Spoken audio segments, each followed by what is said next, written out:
Malheureusement, encore en France, une femme décède tous les 3 jours sous les coups de son compagnon ou ex-compagnon.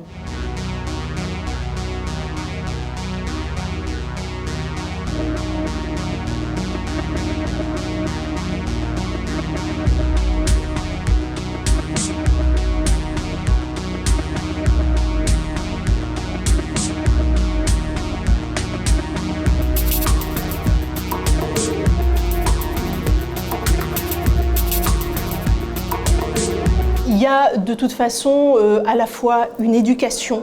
qui doit être menée, en particulier vis-à-vis des plus jeunes, pour leur expliquer le respect entre les hommes et les femmes, leur expliquer ce qu'est des violences sexistes, qui peuvent ensuite devenir un certain nombre de violences conjugales. Il y a la prise en compte des enfants dans les familles qui sont témoins de violences conjugales, parce qu'on sait qu'un enfant qui est élevé dans un climat de violence et qui voit un de ses parents victime et un de ses parents agresseurs a un certain nombre de chances de reproduire le schéma, soit en tant qu'agresseur, soit en tant que victime. Et puis après, il y a naturellement des campagnes de communication, de sensibilisation qui sont menées depuis un certain nombre d'années et qu'il faut continuer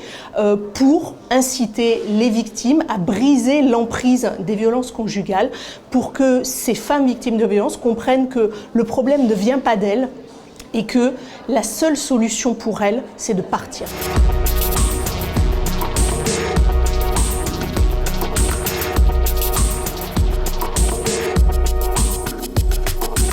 Le viol conjugal, il faut savoir qu'il est reconnu que depuis 2006 dans la législation française. Jusque-là, on était encore dans cette perception du devoir conjugal. Donc, il faut effectivement sensibiliser l'ensemble des acteurs, et y compris les forces de sécurité intérieure, c'est ce que fait la gendarmerie depuis un certain nombre d'années, que dans les violences conjugales, on a bien évidemment la violence physique, c'est celle qu'on voit immédiatement, mais qu'on est aussi confronté à de la violence psychologique, verbale, économique et